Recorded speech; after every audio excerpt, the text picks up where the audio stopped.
नमस्ते दोस्तों, studio secret में आपका एक बार फिर से स्वागत है। संगीत प्रेमियों के दिलों में एक सवाल बहुत लंबे समय से गूंजता आ रहा है। क्या हमारे चहेते किशोर दा शास्त्रीय संगीत यानी क्लासिकल गानों को गा सकते थे? हम सब जानते हैं कि किशोर दा एक अनट्रेंड सिंगर थे, जिन्होंने कभी संगीत की औपचारिक शिक्षा नहीं ली थी। इसी वजह से उस दौर के कुछ बड़े संगीतकार उनसे दूरी बनाकर रखते थे और लोगों के मन में यह धारणा बन गई थी कि वे शायद क्लासिकल गानों में निपुण नहीं हैं। लेकिन क्या आप जानते हैं कि एक बार भारत के महानतम शास्त्रीय गायक पंडित भीमसेन जोशी जी ने किशोर दा की गायकी सुनकर कुछ ऐसा कह दिया था, जिसे सुनकर बड़े बड़े क्लासिकल दिग्गजों के होश उड़ गए थे।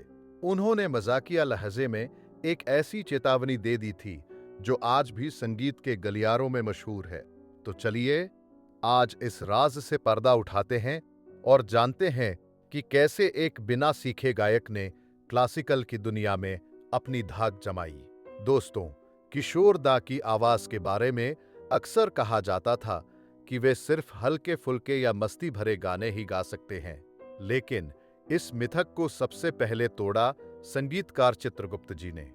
साल 1963 में फिल्म एक राज के लिए उन्होंने किशोर दा से एक गाना गवाया, पायल वाली देखना। यह गाना राग मारू बिहाग पर आधारित था। इस गीत में किशोर दा ने जिस बारीकी से शास्त्रीय सुरों को पकड़ा, उसने आलोचकों को सोचने पर मजबूर कर दिया कि इस कलाकार में कुछ तो खास है। लेकिन असली धमाका हुआ 70 के दशक में, जब फिल्म अमर प्रेम आई। इस फिल्म का संगीत R.D. बर्मन यानी पंचम दा ने दिया था।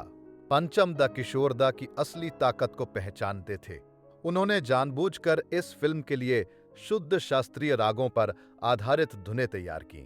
आप गौर कीजिए, चिंगारी कोई भादके राग भैरवी पर था, कुछ तो लोग कहेंगे राग खमाज पर, और ये क्या हुआ राग कलावती पर आधारित था। जब किशोर दा ने इन गानों को अपनी आवाज दी तो संगीत के जानकारों के पास कहने के लिए शब्द नहीं बचे। यही वो समय था जब महान शास्त्रीय गायक पंडित भीमसेन जोशी जी ने इन गानों को सुना। वे किशोर दा की प्रतिभा से इतने प्रभावित हुए कि उन्होंने मुस्कुराते हुए कहा, अगर किशोर ने शास्त्रीय संगीत की शिक्षा ली होती तो हम जैसे गायकों के लिए तो मुश्किल हो जाती। सोचिए, जिस गायक को लोग अनट्रेंड कहते थे, उसके लिए क्लासिकल संगीत का इतना बड़ा स्तंभ ऐसी बात कह रहा था। यह किशोर दा की उस ईश्वरीय प्रतिभा का प्रमाण था जो उन्हें विरासत में नहीं बल्कि कुदरत से मिली थी। किशोर दा का क्लासिकल सफर यहीं नहीं रुका। फिल्म महबूबा का वो अमर गीत मेरे नैना सावन भादो, जो राग शिवरंजनी पर आधारित है, उसे परफेक्ट बनाने के लिए उन्होंने पूरे एक हफ्ते तक प्रैक्टिस की थी। और कमाल देखिए, जब रिकॉर्डिंग का समय आया तो उन्होंने इसे सिर्फ एक ही टेक में गा दिया। इसी तरह फिल्म कुदरत का हमें तुमसे प्यार कितना राग भैरवी में था, जिसे किशोर दा ने इतनी गहराई और भावनाओं के साथ गाया कि वह हमेशा के लिए यादगार बन गया। पंचम दा तो यहां तक मानते थे कि किशोर दा जैसा संपूर्ण कलाकार दोबारा मिलना नामुमकिन है।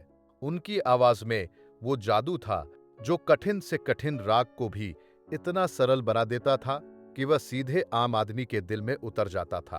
तो दोस्तों, पंडित भीमसेन जोशी जी की वो बात आज भी सच महसूस होती है कि किशोर दा ने बिना सीखे ही वो मुकाम हासिल कर लिया था, जहां तक पहुंचना बड़े बड़े दिग्गजों का सपना होता है। आपको किशोर दा का गाया हुआ कौन सा क्लासिकल आधारित गाना सबसे ज्यादा पसंद है? क्या वो चिंगारी कोई भदके है या मेरे नैना सावन भादो? हमें कमेंट सेक्शन में जरूर बताइएगा। अगर आपको ये वीडियो और किशोर दा से जुड़ा ये किस्सा पसंद आया हो तो इसे लाइक और शेयर करना ना भूलें।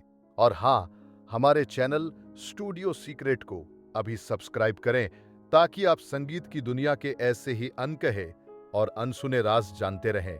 मिलते हैं अगले वीडियो में एक और जादुई कहानी के साथ। तब तक के लिए किशोर दा के सुरों में खोए रहिए।